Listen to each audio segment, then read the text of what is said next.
Hello my dear student, welcome back to my channel sermon lecturer. आज का ये video class 10 सामाजिक विज्ञान का सबसे ज्यादा स्पेशल वीडियो है। ठीक है, बहुत सारे स्टूडेंट इस टॉपिक पर कमेंट कर रहे थे, सर सामाजिक विज्ञान के जितने भी महत्वपूर्ण लघु उत्तरीय प्रश्न हैं, दीर्घ उत्तरीय प्रश्न हैं, मानचित्र संबंधित प्रश्न हैं, सबको पढ़ाइए। तो आज का ये वीडियो उन्हीं स्टूडेंट के लिए है कि आप लोग इस वीडियो को देखने के बाद जितने भी आपका सामाजिक विज्ञान में, ठीक है, पूरी किताब के सामाजिक विज्ञान में आपकी पूरी किताब के महत्वपूर्ण आपके जितने भी लघु उत्तरीय प्रश्न हैं, दीर्घ उत्तरीय प्रश्न हैं और मानचित्र संबंधित प्रश्न हैं, ये सब पढ़ेंगे। ये सब आज के इस वीडियो में क्लियर होने वाला है और नेक्स्ट वीडियो में हम लोग ऑब्जेक्टिव क्वेश्चंस भी पढ़ेंगे। आप इस वीडियो को देखकर आप 70 में से 65 नंबर बहुत ही आसानी से ला सकते हो। ठीक है, तो ये वीडियो आज तक का सबसे ज्यादा इंपॉर्टेंट है सामाजिक विज्ञान का। मैंने थंबनेल पर भी लिख रखा है कि सभी महत्वपूर्ण लघु उत्तरीय, दीर्घ उत्तरीय, मानचित्र संबंधित प्रश्न। तो अगर आपने इस वीडियो पर क्लिक किया है तो आप सबसे ज्यादा भाग्यशाली स्टूडेंट हो, सामाजिक विज्ञान में टॉपर बन चुके हो। ठीक है, तो वीडियो को लाइक कर देना, अगर चैनल पर नया हो तो सब्सक्राइब भी कर लेना और शेयर जरूर करना अपने फ्रेंड्स के साथ, ताकि हम आप लोगों के लिए ऐसे ही अच्छी से अच्छी वीडियो हर एक सब्जेक्ट का ला सकें। ठीक है, बस आप लोग अपना प्यार दिखाइए, वीडियो को शेयर जरूर करो। चैनल को जितने बच्चे सब्सक्राइब नहीं किए हैं जल्दी से सब्सक्राइब कर लो, फिर में हम लोग आगे बढ़ेंगे। ठीक है, तो सब्सक्राइब कर लिया तो चलो देखते हैं। पहला प्रश्न देखो, हमने हर एक चैप्टर से ले रखा है। पहला हमारा यूरोप में राष्ट्रवाद का उदय चैप्टर से है कि जो नेपोलियन था, नेपोलियन द्वारा जो किए गए हमारा सुधारों का वर्णन कीजिए। जो नेपोलियन था उसके द्वारा हमारे जो किए गए सुधार है ना, जो नेपोलियन बोनापार्ट थे उनके द्वारा बहुत सारे सुधार किए गए थे। शिक्षा संबंधी सुधार, जाति संबंधी सुधार, ठीक है, बहुत सारे धर्म संबंधी सुधार, बहुत सारे सुधार किए गए थे नेपोलियन के द्वारा।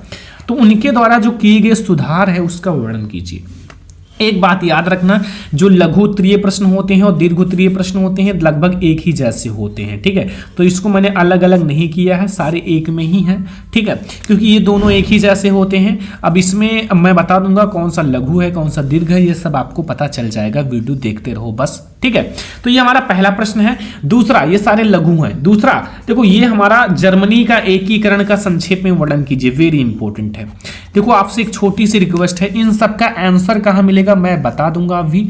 पहले आप लोग ये सारा क्वेश्चन अपने माइंड में सेट कर लो। ये सारा क्वेश्चन आपको पढ़ना है। अगर आपको सामाजिक विज्ञान में 95% स्कोर करना है तो ये सारा क्वेश्चन पढ़ना है और ये सारे क्वेश्चंस आपको पढ़ के जाना है। बहुत सारे क्वेश्चंस हैं इस वीडियो में, आप पूरा क्वेश्चन का बारिश होने वाला है। पूरे लघु, दीर्घ और हमारे मानचित्र सारे प्रश्न एक ही वीडियो में आ रहे हैं।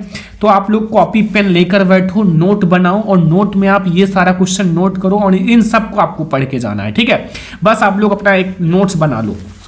अगला क्वेश्चन, तीसरा, मारियोन तथा जर्मेनिया कौन था और उसका महत्व क्या था? ये सारा क्वेश्चन बहुत ज्यादा इंपॉर्टेंट है, अभी पहला ही चैप्टर से है। ठीक है, तो ये हमारा लघु है ये भी। तो ये हमारा मारियोन तथा जर्मेनिया कौन था, बहुत ही ज्यादा इंपॉर्टेंट क्वेश्चन है। आपसे रिक्वेस्ट है कि इसको जरूर तैयार कर लेना। सारा मैं इंपॉर्टेंट ही इस वीडियो में बता रहा हूं, तो आपसे यही रिक्वेस्ट करेंगे कि जितने क्वेश्चन आप देख रहे हो उसको जल्दी से जल्दी तैयार करो, देखो मत, इन सबको आप नोट करो और इन सबको आप स्टेप बाय स्टेप तैयार करो।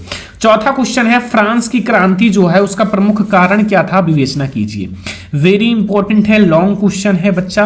लॉन्ग क्वेश्चंस में आते हैं ये कि हमारा जो फ्रांस की क्रांति है उसके जो कारण थे उसको आपको बताना है और उसकी विवेचना करनी है। ठीक है, ये सारे लघु, दीर्घ सारे कंप्लीट करो, मानचित्र संबंधित प्रश्न सारा कंप्लीट करो। इस वीडियो को देखो, शेयर करो फटाफट से, चैनल को सब्सक्राइब करो और ऑब्जेक्टिव क्वेश्चन की अलग से वीडियो आएगी। इन सब का आंसर कहाँ मिलेगा वो भी मैं आपको बताऊंगा, बस आप लोग अच्छे से देखते रहो। क्वेश्चन नंबर 5 है, इटली का एकीकरण का संक्षेप में वर्णन कीजिए। इटली का एकीकरण बहुत ज्यादा इंपॉर्टेंट है। जर्मनी का एकीकरण और इटली का एकीकरण, ये दोनों जो पहले चैप्टर में है, यूरोप में राष्ट्रवाद का उदय, इससे बहुत ज्यादा इंपॉर्टेंट क्वेश्चन है। ठीक है, तो ये बहुत ज्यादा इंपॉर्टेंट है। तो ये सारा आप जल्दी से तैयार कर लो, 5 क्वेश्चन हो चुके हैं। 6 नंबर क्वेश्चन है, भारत में जो रॉलेट एक्ट है क्या था और उसका विरोध तथा परिणाम क्या हुआ? ठीक है, भारत में जो रॉलेट एक्ट है वो क्या था और इसका परिणाम विरोध सब कुछ बताना है, दूसरे चैप्टर से है। सबसे पहले जितना क्वेश्चन मैं बताऊं आप उसमें से बताओ आपको कितना क्वेश्चन का आंसर पता था, ताकि हमें पता चल सके आपकी पढ़ाई कैसे चल रही है। इतने दिन से हम पढ़ा रहे हैं, तो जितना मैं क्वेश्चन इस वीडियो में बताऊंगा लास्ट तक देखना, और आप लोग जितना मान लो आपके जितने भी क्वेश्चन मैं इस वीडियो में बताऊं वो आप लोग कमेंट करना कि आप इतने में से कितना क्वेश्चन कर पाती हो, ठीक है। वो आप लोग लास्ट में कमेंट जरूर कर देना, ताकि हम आप लोगों के लिए इसका सॉल्यूशन जल्दी से बता सकें और आप लोगों के लिए अभी पता चलेगा। ये हमारा क्वेश्चन नंबर 6 है, रॉलेट एक्ट, ठीक है। तो क्वेश्चन नंबर 7 देखें अब हम लोग। क्वेश्चन नंबर 7 देखो, यहाँ क्वेश्चन नंबर 7 है माय डियर स्टूडेंट कि सत्याग्रह के विचार का क्या मतलब है। देखो वेरी इंपॉर्टेंट है जो मैं बता रहा हूं भैया, वेरी इंपॉर्टेंट है। इसमें आपसे सत्याग्रह के विचार का मतलब पूछ रहा है। सत्याग्रह का मतलब होता है सत्य बोलना, सत्य की अहिंसा करना, सत्य की तरफ चलना, हमेशा सत्यवादी रहना, ठीक है। ये होता है सत्याग्रह का विचार का मतलब। तो ये बहुत ज्यादा इंपॉर्टेंट क्वेश्चन है। आप कमेंट बॉक्स में जरूर बताना आपको कौन कौन सा क्वेश्चन आता है, कौन कौन सा क्वेश्चन नहीं आता है। जब आप लोग हमारे साथ मेहनत करोगे, हम आप लोगों की तैयारी के लिए मेहनत करेंगे, तभी आगे जाएंगे, तभी हम लोग टॉपर बनेंगे, ठीक है। तो इसलिए हम हर एक सब्जेक्ट में जानना चाहते हैं आप कितना पढ़े हो कितना नहीं पढ़े हो, ठीक है। क्वेश्चन नंबर 8 है भैया कि गांधी जी का जो नमक यात्रा का वर्णन करो। बहुत ज्यादा इंपॉर्टेंट है, ये सारे क्वेश्चन बहुत ही ज्यादा इंपॉर्टेंट है। जो गांधी जी थे, गांधी जी का जो नमक यात्रा आंदोलन था उसका वर्णन करना है अच्छे से, ठीक है। 9 नंबर क्वेश्चन है महात्मा गांधी द्वारा चलाए गए असहयोग आंदोलन का क्या अर्थ है। जो महात्मा गांधी जी द्वारा, सारे ये लॉन्ग क्वेश्चन है, ठीक है। महात्मा गांधी जी द्वारा जो चलाए गए असहयोग आंदोलन का क्या अर्थ है। आपको बहुत ज्यादा इंपॉर्टेंट क्वेश्चन है, आपको बुक में भी मिल जाएगा, हर एक गाइड में भी मिल जाएगा अगर आप देखोगे तो, ठीक है। हर एक जगह मिल जाएगा, क्योंकि वो क्वेश्चन है जो बिल्कुल 3 स्टार वाले प्रश्न है, 3 स्टार वाले प्रश्न है। आपको बोर्ड एग्जाम में देखने को मिलेगा। आप पेपर देकर आओगे और कमेंट करोगे सर जो बताया था वही आया, पूरा लघु उत्तरीय वही, पूरा दीर्घ उत्तरीय और वही मानचित्र संबंधित प्रश्न आ गए। तो आप लोग देरी मत करो, इन सारे को नोट करो, तैयार करो, और हम आप लोगों को तैयार करा देंगे। ये सारे क्वेश्चन टेंशन मत लेना, पहले आप समझ लो कि हमें कौन कौन से क्वेश्चन बोर्ड एग्जाम के लिए तैयार करना है, क्योंकि पहले हमें पता चल जाए कि हमें कौन कौन सा क्वेश्चन पढ़ना है, ठीक है। 1919 की महामंडी का भारत पर क्या प्रभाव पड़ा। जो 1919 की महामंडी हुई थी उसका भारत पर क्या प्रभाव पड़ा था, बहुत ज्यादा इंपॉर्टेंट है। महामंडी जो है तीसरा चैप्टर से, उसका बहुत ज्यादा इंपॉर्टेंट है, ठीक है, इतिहास का। 11 नंबर क्वेश्चन है ब्रिटेन वुड्स समझौता का क्या अर्थ है। जो ब्रिटेन वुड्स समझौता है उसका क्या अर्थ है, ठीक है। ब्रिटेन वुड्स समझौता बहुत ज्यादा इंपॉर्टेंट है, ये हमारा है क्वेश्चन नंबर 11। ये सारे इतिहास के हैं, ठीक है।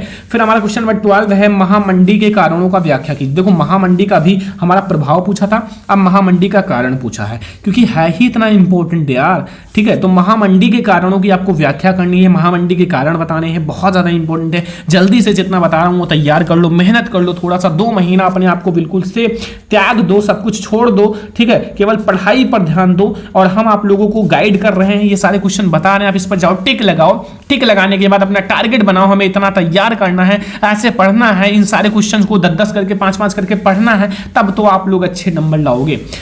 13 नंबर क्वेश्चन है प्रथम विश्व युद्ध के विश्व पर पड़ने वाले प्रभाव का वर्णन करो। जो प्रथम विश्व युद्ध था उसका विश्व पर क्या प्रभाव पड़ा, विश्व के पर प्रभाव, जो विश्व युद्ध के विश्व पर पड़ने वाले प्रभाव का वर्णन करो। और यहाँ 14 नंबर क्वेश्चन है 19वीं शताब्दी में जो अंतरराष्ट्रीय अर्थशास्त्रियों द्वारा बताए गए 3 प्रकार के प्रवाहों का उल्लेख करो। बहुत ज्यादा इंपॉर्टेंट ये क्वेश्चन है, बहुत ही ज्यादा इंपॉर्टेंट लॉन्ग क्वेश्चन है भाई, कि 19वीं शताब्दी में जो अंतरराष्ट्रीय अर्थशास्त्रियों द्वारा बताए गए 3 प्रकार के प्रवाहों का व्याख्या करना है, ठीक है।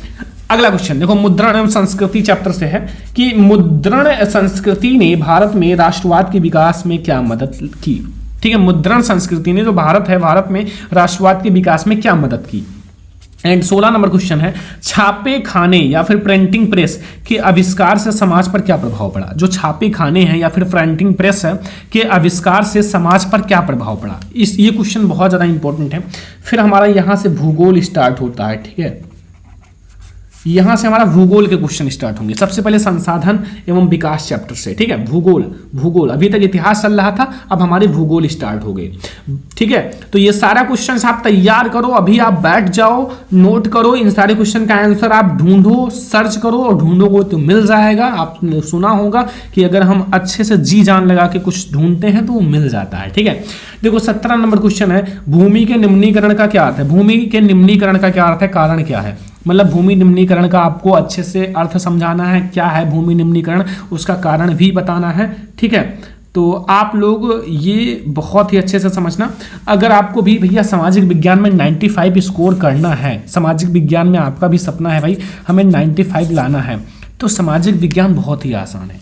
देखो क्वेश्चन को आपको छोड़कर नहीं आना है, जो क्वेश्चन बता रहा हूँ आपको आज मेहनत कर लेना है, ये तैयार कर लेना है, ये क्वेश्चन तैयार कर लो, 95 क्लियर है। ऑब्जेक्टिव क्वेश्चन की अलग से वीडियो ले आऊंगा, सामाजिक विज्ञान बिल्कुल क्लियर हो जाएगा। ठीक है, 18 नंबर क्वेश्चन है हमारे डियर स्टूडेंट कि पहाड़ी क्षेत्रों में जो मृदा अपरदन है कि रोकथाम के लिए क्या कदम उठाए जाने चाहिए। जो पहाड़ी क्षेत्र होता है, पहाड़ी क्षेत्र में जो मृदा अपरदन होता है उसकी रोकथाम, उसको रोकने के लिए हमें क्या कदम उठाने जाने चाहिए, कैसे उसको रोका जाए, इसके बारे में आपको बताना है। 19 नंबर क्वेश्चन है कि भारत में पाई जाने वाली विभिन्न प्रकार की जो मृदाओं का वर्णन करो। भारत में जो पाई जाने वाली बहुत सारी मृदाएं होती हैं, जैसे आपकी काली मृदा है, लाल मृदा है, ठीक है, लेटराइट मृदा है, ये सारी तो हैं, बहुत सारी मृदाएं हैं, जलोढ़ मृदा है, मरुस्थलीय मृदा है, वनस्पतीय मृदा है, बहुत सारी मृदाएं हैं। ठीक है, तो जो मृदाएं भारत में पाई जाती हैं उसका अच्छे से वर्णन करो, थोड़ा थोड़ा 2-2 3-3 लाइन आप वर्णन कर दो, हो जाएगा, आपको बुक में मिल जाएगा क्वेश्चन के आंसर। अगला 20 नंबर क्वेश्चन है भू संसाधन से आप क्या समझते हो, या फिर भू संसाधन का क्या तात्पर्य है। भारत के भूभागों में आवश्यक परिवर्तनों का 4 उपाय समझाइए। जो भू संसाधन है, भू संसाधन से आप क्या समझते हो, और भारत के भू उपयोग में आवश्यक परिवर्तन के 4 उपाय समझाने हैं। ठीक है, तो 20 तक आपको समझ में आ गया। कमेंट बॉक्स में बताओ कि आप 20 में से कितना क्वेश्चन आपको पता है, 20 में से आपको कितना क्वेश्चन पता है, 18 क्वेश्चन, 19 क्वेश्चन, 15 क्वेश्चन, कितना पता है वो कमेंट बॉक्स भर दो। आज कमेंट बॉक्स भर जाना चाहिए, और आप लोग इस वीडियो को लाइक इतना ज्यादा कर दो कि हम ऐसे ही हर एक सब्जेक्ट का वीडियो बनाने के लिए बेताब हो जाए। ठीक है, अगला क्वेश्चन आओ, 21 नंबर क्वेश्चन, जैव विविधता क्या है, मानव जीवन में इसकी क्या महत्व है, वर्णन करो। जैव विविधता क्या है, जो जैव विविधता होता है वो क्या होता है, और मानव जीवन में इसका क्या महत्व है, इसके बारे में बताना है। बहुत ज्यादा इंपॉर्टेंट क्वेश्चन है माय डियर स्टूडेंट। ठीक है, अगला है 22 नंबर क्वेश्चन, जल दुर्बलता क्या है, इसके क्या कारण थे। जल संसाधन से जल दुर्बलता बहुत ज्यादा इंपॉर्टेंट है, क्योंकि आपको पता है कि इन सब टाइप के क्वेश्चन बहुत ज्यादा आते हैं बोर्ड एग्जाम में, तो आप इसको तैयार करोगे, तैयार करना पड़ेगा। ठीक है, नहीं करोगे तो बोर्ड एग्जाम में कुछ नहीं कर पाओगे। अभी मैं आपको इसीलिए 2 महीना भी बोर्ड एग्जाम है, अगर आप अच्छे से तैयारी कर लो तो ये सारा तैयार कर लो, मैं गारंटी देता हूं सोशल साइंस में इससे बाहर नहीं आएगा। ठीक है, पूरा लघु है, पूरा दीर्घ उत्तरीय है, पूरा मानचित्र संबंधित प्रश्न। अब क्या बचा, कुछ नहीं, ऑब्जेक्टिव क्वेश्चन बचा, उसका भी वीडियो मैं अलग से आप लोगों के लिए तैयार कर रहा हूं। ठीक है, 23 नंबर क्वेश्चन है, बहुउद्देशीय नदी घाटी परियोजना के लाभ तथा हानि समझाइए। जो बहुउद्देशीय नदी घाटी परियोजना है उसके आपको लाभ भी बताना है, हानि भी बताने हैं। ठीक है, ये भी बहुत ज्यादा इंपॉर्टेंट क्वेश्चन है। 24 नंबर क्वेश्चन, भारतीय कृषि की 3 प्रमुख विशेषताएं लिखिए। जो भारतीय कृषि है उनकी 3 प्रमुख विशेषताएं या समस्याएं, कुछ भी जो आपको आता है भारतीय कृषि के बारे में जो भी जानते हो लिख दो भाई, नंबर आपको भर भर के मिलेगा। कोई जरूरी नहीं है कि पूरा बुक की भाषा लिखो, पूरी गाइड की भाषा लिखो, ये जरूरी नहीं है। आपको आता है कृषि के बारे में, वो लिखते चले जाओ, कॉपी छोड़ कर मत आओ, शादी लिख कर आओ भाई, उससे रिलेटेड लिख कर आओ। एग्जामिनर आपको नंबर देगा, वो खुद देगा, क्योंकि आपने कुछ लिखा है और उसी से रिलेटेड लिखा है, तो काट नहीं सकता। सामाजिक विज्ञान में आप बना बना कर जितना लिख सकते हो लिख दो, आपको भर भर के नंबर मिलेगा। ये मैथ और इंग्लिश नहीं है, सामाजिक विज्ञान है। 25 नंबर, चावल या फिर धान की खेती के लिए उपयुक्त भौगोलिक परिस्थितियों का वर्णन करो। जो चावल होता है या धान की खेती के लिए जो उपयुक्त भौगोलिक परिस्थितियों का वर्णन करना है, बहुत ज़्यादा इंपॉर्टेंट है। 26 नंबर क्वेश्चन है, भारतीय कृषि की 3 समस्याएं। देखो समस्याएं बहुत ज़्यादा है भारतीय कृषि की, समय पर पानी नहीं मिलता, खाद नहीं मिलता, भूमि बंजर हो जाती है, ऐसे बहुत सारी समस्याएं हैं। भारतीय कृषि की बस 3 समस्याओं का वर्णन करना है, 3 समस्याएं बस, बहुत है। ठीक है, आप बना बना कर इतना लिख दो कि एग्जामिनर भी सोचे बच्चा कितना पढ़ा है, टॉपर है। ठीक है, आप लिखो, समस्याएं आप लिख सकते हो, कुछ नहीं है।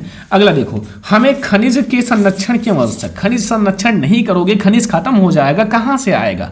खनिज संरक्षण, जल संरक्षण, मृदा संरक्षण सब उपयोगी है। वायु संरक्षण भी आवश्यक है, प्रदूषण जैसे फैल रहा है उसका भी संरक्षण आवश्यक है, उसको रोको। ठीक है। तो हर एक चीज़ का संरक्षण करना है, क्योंकि अगर कोई भी चीज़ का आप बहुत ज़्यादा इस्तेमाल करोगे, उसको अंधाधुंध उपयोग करोगे तो खत्म हो जाएगा। आगे आपको ही प्रॉब्लम होगा, आपको नहीं होगा, आपके आने वाले आगे कुल का प्रॉब्लम होगा, आपके बच्चों को प्रॉब्लम होगा, बच्चों को नहीं होगा तो उनके बच्चों को, मतलब होगा, आगे चलकर होगा। ठीक है। जल, जैसे जल हमारा धीरे धीरे खत्म हो रहा है, अब आपको भले ही आप तो हो सकता है तब तक ऊपर निकल जाओ, लेकिन हो सकता है कि आगे वाले को प्रॉब्लम हो। ठीक है। तो इसलिए जल का भी संरक्षण उपयोगी है। 28 नंबर क्वेश्चन, ऊर्जा के गैर परंपरागत स्रोतों का विस्तार पूर्वक वर्णन करो। जो ऊर्जा है, ऊर्जा के गैर परंपरागत स्रोत का आपको विस्तार पूर्वक अच्छे से वर्णन करना है। ठीक है। तो 28 नंबर क्वेश्चन तक समझ में आ गया, बहुत अच्छे से, कोई दिक्कत कोई प्रॉब्लम नहीं होगा। अब 29 पर आ जाओ। भारत में सौर ऊर्जा का भविष्य उज्जवल है, क्यों? भारत में जो सौर ऊर्जा है, सौर ऊर्जा का भविष्य जो है वो उज्जवल है, बट क्यों भाई सौर ऊर्जा का भविष्य उज्जवल है? क्योंकि भाई पेट्रोल डीजल इतना महंगा है, सौर ऊर्जा ही काम आएगा, जो सूर्य का प्रकाश को आकर्षित करेगा, आपको फुल एनर्जी देगा। ठीक है। तो आवश्यक है। पर्यावरण प्रदूषण से आप क्या समझते हो? पर्यावरण को कैसे प्रदूषित करते हैं, कैसे प्रदूषित हो रहा है आपका पर्यावरण? पर्यावरण प्रदूषण, भाई निबंध आपने तैयार किया वही छाप दो, निबंध जो तैयार किया वही यहाँ छाप दो, कुछ अलग नहीं है। वायु प्रदूषण, जल प्रदूषण, ध्वनि प्रदूषण, सब कुछ यहीं लिख दो। रासायनिक प्रदूषण जो आपको आता है सब भर दो। ठीक है। नंबर भर भर के मिलेगा, कोई नहीं काट पाएगा। जब आपके सर हैं तो क्या दिक्कत है, ये सारा तैयार करो। इन सब का आंसर कहाँ मिलेगा बता दे कि ये सारे क्वेश्चन का मैं 10-10 करके, 15-15 करके, 20-20 करके सबका आंसर लाऊंगा। लेकिन इस वीडियो पे भैया 10,000 लाइक होना चाहिए। 10,000 लाइक हो जाने के बाद मैं इन सब को उससे पहले भी लाऊंगा, लेकिन आप यार शेयर करो, चैनल को सब्सक्राइब करो। 10,000 लाइक हो जाएगा तो फिर हम आप लोगों को ऐसी ऐसी ऐसी वीडियो लाएंगे कि आप लोग दंग हो जाओगे। ठीक है। इन सब का सॉल्यूशन एक साथ करा देंगे, लिखा जा रहा है सब कुछ। ठीक है। सड़क परिवहन के 3 गुण लिखना है, सड़क परिवहन की कोई 3 ऐसे गुण लिखना है। ठीक है। जो बहुत ज्यादा इंपॉर्टेंट, बहुत बार पढ़ा चुका हूं। 32 नंबर क्वेश्चन, परिवहन तथा संचार के साधन किसी देश की जीवन की रेखा का अर्थव्यवस्था क्यों है? अर्थव्यवस्था का जीवन रेखा क्यों है? बहुत ज्यादा इंपॉर्टेंट है, ये बहुत बार आ चुका है और पढ़ा भी चुके हैं। ठीक है। अब देखो हमारा भैया नागरिक शास्त्र स्टार्ट हो गया, मैं इसलिए बता दे रहा हूं कि आप लोगों का कंफ्यूजन ना रहे। नागरिक शास्त्र देखो, नागरिक शास्त्र पढ़ो। पहला, सत्ता की साझेदारी क्यों जरूरी है, इस कथन पर विवेचना कीजिए। सत्ता की साझेदारी क्यों आवश्यक है, क्यों जरूरी है, उस कथन पर आपको विवेचना करना, अच्छे से समझाना है। ठीक है। तो आप लोग इसको समझाओ, क्या है समझा दो अच्छे से। पता है ही सत्ता की साझेदारी, चैप्टर पहला ही नागरिक शास्त्र का, पता है ही सब कुछ। दूसरा, 34 नंबर क्वेश्चन, भारत में केंद्र और राज्यों के बीच सत्ता के बंटवारे की किन्हीं 3 विशेषताओं का वर्णन करो। बहुत ज्यादा इंपॉर्टेंट क्वेश्चन है ये, ये तो बहुत ही ज्यादा इंपॉर्टेंट है माय डियर स्टूडेंट। अगर आपने तैयार कर लिया तो बहुत है। संघवाद क्या है, इनकी प्रमुख विशेषताएं। संघवाद को मैंने कितनी बार पढ़ा रखा है, इनकी विशेषताओं की भी पढ़ा रखा है। बस अगर आप हमारी वीडियो डेली देखते हो ना तो इसमें से बहुत सारे क्वेश्चन कंप्लीट होंगे। 36 नंबर क्वेश्चन है, भारत में संघीय व्यवस्था की प्रमुख विशेषताओं का वर्णन करो। भारत में जो संघीय व्यवस्था है उनकी जो प्रमुख विशेषताएं हैं उनका वर्णन करना है अच्छे से। ठीक है। बहुत ज्यादा इंपॉर्टेंट है। 37 नंबर क्वेश्चन है, भारत में जो जाति प्रथा है तथा राजनीति एवं समाज पर क्या प्रभाव पड़ता है। भारत में जो जाति प्रथा है, राजनीति एवं समाज पर, देखो जाति प्रथा का बहुत ही बुरा प्रभाव पड़ता है, राजनीति का भी पड़ता है, बट अच्छा है। ठीक है। अगला 38 नंबर क्वेश्चन है, भारत की विधायिकाओं में महिलाओं के प्रतिनिधित्व की स्थिति का वर्णन करो। क्या है महिलाओं की जो प्रतिनिधित्व की स्थिति क्या है भारत की विधायिकाओं में। ठीक है। अब तो सही है, पहले तो बहुत बेकार था। 39 नंबर क्वेश्चन, बताइए कि भारत में किस तरह अभी भी जातिगत असमानताएं हैं। ये सब आप बता सकते हो। जातिगत असमानताएं अभी भी आप देख रहे हो हर एक कास्ट में है। ठीक है। तो सबको मिलजुल कर रहना चाहिए। क्या है, एक दिन चला जाना है, बट कुछ ऐसा करो ना, अगर आप पढ़ के टॉपर बन गए आपका नाम हमेशा कहीं ना कहीं दर्ज हो जाएगा। ये बच्चा इतिहास रच दिया। ठीक है। तो आपको कुछ ऐसा करना है कि आपका नाम रहे, आपके नाम का लोग एग्जाम्पल दें, तो मेहनत अभी कर लो, आपका एग्जाम्पल बन जाएगा। 40 नंबर क्वेश्चन, लोकतंत्र में राजनीतिक दलों की विभिन्न भूमिकाओं का वर्णन करो। जो लोकतंत्र है, लोकतंत्र में जो राजनीतिक दल है उनकी विभिन्न भूमिकाओं का वर्णन करना है। 42 नंबर क्वेश्चन है, लोकतंत्र किस प्रकार उत्तरदायी, जिम्मेवार और वैध सरकार का गठन करता है। ये भी बहुत ज्यादा इंपॉर्टेंट है। जो लोकतंत्र है वो किस प्रकार उत्तरदायी, जिम्मेवार और वैध सरकार का गठन करता है। अब हमारे भैया अर्थशास्त्र के क्वेश्चन आ गए, अर्थशास्त्र के। ठीक है। 42 नंबर से, धार्यता का विषय किस प्रकार विकास के लिए महत्वपूर्ण है। विकास चैप्टर, पहला ही विकास चैप्टर है ना, विकास। तो देखो धार्यता का विषय जो है विकास के लिए महत्वपूर्ण है, बट कैसे, हाउ, कैसे, ये आपको बताना है। ठीक है। सभी को पता होगा। अगला देखो 43 नंबर क्वेश्चन, विकास मापने का यूएनडीपी का मापदंड किन पहलुओं से अलग है? जो विकास मापने का जो यूएनडीपी मापदंड है वो किन पहलुओं से अलग है, ये आपको बताना है। बहुत ज्यादा इंपॉर्टेंट क्वेश्चन है। 44 नंबर क्वेश्चन है, प्रच्छन्न बेरोजगारी से आप क्या समझते हो? प्रच्छन्न का मतलब होता है गुप्त बेरोजगारी, जिसमें काम है 5 लोगों का, कर 8 लोग रहे हैं, मुनाफा हमें 5 ही लोगों के बराबर हो रहा है, तो 3 लोग फालतू में भिड़े हैं, दिखावा कर रहे हैं। ठीक है, तो ये हमारा है माय डियर स्टूडेंट प्रच्छन्न बेरोजगारी। ठीक है, 45 नंबर क्वेश्चन है, मागारागा 2005 के उद्देश्य की व्याख्या कीजिए। इसका फुल फॉर्म क्या होता है शायद देख लेना, बहुत ही छोटा सा है क्वेश्चन, बहुत आसान है, देख लेना। ये बहुत ज़्यादा इंपॉर्टेंट क्वेश्चन है, इससे तो बहुत सारे ऑब्जेक्टिव भी बनते हैं, लघु उत्तरीय क्वेश्चन है, लॉन्ग भी बन सकता है इससे, कि आर्थिक क्रियाओं से आप क्या समझती हो और प्रकार का वर्णन करो। जैसे हमारा प्राथमिक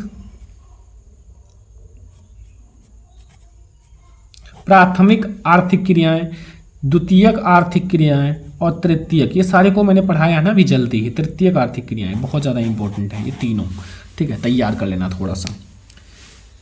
47 नंबर क्वेश्चन, संगठित और असंगठित क्षेत्र के रोजगार की परिस्थितियों की तुलना कीजिए। जो संगठित और असंगठित क्षेत्रक हैं उनकी रोजगार की परिस्थितियों की तुलना करनी है। ठीक है, बहुत ज़्यादा इंपॉर्टेंट है। 58 नंबर क्वेश्चन है, विदेशी व्यापार विभिन्न देशों के बाजारों के एकीकरण में किस प्रकार सहायता करता है? विदेशी व्यापार जो है वो विभिन्न देशों के बाजार में एकीकरण में किस प्रकार से सहायता करता है, इसके बारे में आपको बताना है। 49 नंबर क्वेश्चन है, वैश्वीकरण किसे कहते हैं और वैश्वीकरण को संभव बनाने के कारक बताइए। वैश्वीकरण आपका क्या होता है और वैश्वीकरण को संभव बनाने वाले कारक भी बताने हैं। 50 नंबर क्वेश्चन, कि कुछ ऐसे कारकों पर चर्चा करें जिसमें उपभोक्ताओं का शोषण होता है। ये सारे हमारे लघु और दीर्घ उत्तरीय 50 आपके हैं, जिसमें से आपके लघु भी हैं और दीर्घ उत्तरीय प्रश्न भी हैं। तो अगर आप ये तैयार कर लेते हो, लघु और दीर्घ उत्तरीय प्रश्न कंप्लीट हो जाएगा, आपका एक भी नंबर नहीं काट सकते हैं एग्जामिनर। तो आप इसको तैयार कर लो, आपका कंप्लीट है। अब हम लोग देखते हैं मानचित्र संबंधित प्रश्न, जो बोर्ड एग्जाम के लिए बहुत ही ज्यादा इंपॉर्टेंट है। तो देखो, सबसे पहला यानी कि हमारा 51 यानी कि पहला से देखते हैं। ठीक है, 50 में से कितना क्वेश्चन आता है कमेंट बॉक्स में बताना। 50 में से कितना क्वेश्चन आपको आता है जो मैंने बताया है इसमें? 50 क्वेश्चन मैंने बताया ना। अब ये आप मानचित्र में से बता देना कितना आता है। पहला मानचित्र संबंधित प्रश्न बहुत ज्यादा इंपॉर्टेंट जो है वही मैंने लिया है, ज्यादा मैंने लिया नहीं है। जो बहुत ज्यादा इंपॉर्टेंट है वही मैं बताऊंगा। पहला, वह स्थान जहां जलियांवाला बाग हत्याकांड हुआ, ये आएगा 100% आएगा। चाहो आप देख लो, पेपर उठा के देख लेना, पेपर देने के बाद आएगा। सभी को पता है या बता दें? पता है ना, अमृतसर में हुआ था। देखो मैं सारे का बताऊंगा नहीं, अब मैं बताऊंगा नहीं क्योंकि आप लोग कमेंट बॉक्स में बताना। ठीक है, अभी मैं इसका सोल्यूशन अलग से प्रोवाइड करा दूंगा। अभी मैं आपको ये बताना चाहता हूं कि आपको कौन कौन सा क्वेश्चन तैयार करना है, कैसे तैयार करना है, क्या करना है, सब कुछ। दूसरा, वह स्थान जहां से गांधी जी ने नमक बनाना प्रारंभ किया, दूसरा बहुत ज्यादा इंपॉर्टेंट क्वेश्चन है, मानचित्र संबंधित प्रश्न। तीसरा है, वह स्थान जहां नील की खेती करने वाले किसानों ने आंदोलन किया, वह स्थान जहां जो नील की खेती करने वाले किसान तो थे वो आंदोलन किए थे। बहुत ज्यादा इंपॉर्टेंट है, जो इंपॉर्टेंट है वही मैं आप लोगों को बता रहा हूं। ठीक है, तो इसे कंप्लीट कर लो। अगला जो हमारा मानचित्र संबंधित प्रश्न है 4, वह स्थान जहां सूती मिल श्रमिकों ने सत्याग्रह किया, ये भी बहुत ही ज्यादा इंपॉर्टेंट क्वेश्चन है। क्वेश्चन नंबर 4, जल्दी से ये सब तैयार करो, फिर आप लोग कमेंट बॉक्स में बताओ आपको कितना आता है। अब देखो, जो नहीं आता है मैंने आपको बता दिया कि उसका एक वीडियो लाऊंगा, बस आप लोग जल्दी से लाइक करो, शेयर करो, एक वीडियो लाऊंगा, सारा कुछ खत्म करा दूंगा। बस इन सब का आंसर मैं 1-2 दिन में लिख कर आप लोगों के लिए वीडियो लाऊंगा और आप लोग ये सारा एक ही वीडियो में खत्म कर दोगे। ठीक है, देखो हम आप लोगों के लिए मेहनत करने के लिए तैयार हैं, बस आप लोग हमारे साथ जुड़ जाओ और आप लोग जैसा बता रहे हैं वैसे तैयारी करो, आप लोग बहुत अच्छे मार्क्स लाओगे। नो टेंशन, आपको कुछ नहीं आता, ये क्वेश्चन तैयार करो, सब कुछ आ जाएगा। ठीक है, 5वां है वह स्थान जहां दिसंबर 1920 में भारतीय राष्ट्रीय कांग्रेस का अधिवेशन हुआ। फिर 6वां है वह स्थान जहां चंद्रशेखर आजाद शहीद हुए, इलाहाबाद में हुए थे। वह स्थान जहां मुस्लिम विश्वविद्यालय स्थित है वो है अलीगढ़। ठीक है, बस हो गया। तो देखो मानचित्र ये 7 क्वेश्चन तैयार करो, 5 नंबर क्लियर है और जो 5 नंबर का आता है उसका मैं अलग से बता दूंगा। ठीक है, बस। तो इस वीडियो को सारे स्टूडेंट ज्यादा से ज्यादा शेयर करना, क्योंकि ये वीडियो सबसे ज्यादा इंपॉर्टेंट है। अगर ऐसे ही आपको मैथ का, साइंस का, सबका चाहिए तो आप लोग कमेंट कर दो, हम आप लोगों के लिए जरूर लाएंगे, क्योंकि आप लोगों का एक कमेंट हमें बहुत ज़्यादा मोटिवेट करता है कुछ करने के लिए, कुछ अच्छा करने के लिए, कुछ बेहतरीन वीडियो लाने के लिए। ठीक है, तो तो आप लोग कमेंट बॉक्स में भर दो सर ऐसे ही मुझे मैथ का भी चाहिए, साइंस का भी चाहिए, तो हम आप लोगों के लिए जल्दी से उसका प्रोवाइड करा देंगे। लेकिन इस वीडियो को ज़्यादा से ज़्यादा लाइक करना, शेयर करना, चैनल पे ना सब्सक्राइब कर लेना। और देखो लगभग 60 क्वेश्चन है, 60 क्वेश्चन में से आपको कितना क्वेश्चन आता है वो कमेंट बॉक्स में बता देना। 60 में से अगर आपको 45 आता है तो बहुत अच्छा है, 50 आता है तो और भी अच्छा है। अगर आपको 45 से ऊपर आना चाहिए, ठीक है, तब तो अच्छा है, वरना आपकी तैयारी गड़बड़ चल रही है, ठीक है। तो ये है सामाजिक विज्ञान में 95 ला सकते हो, एक ऑब्जेक्टिव क्वेश्चन की वीडियो ले आऊंगा बस।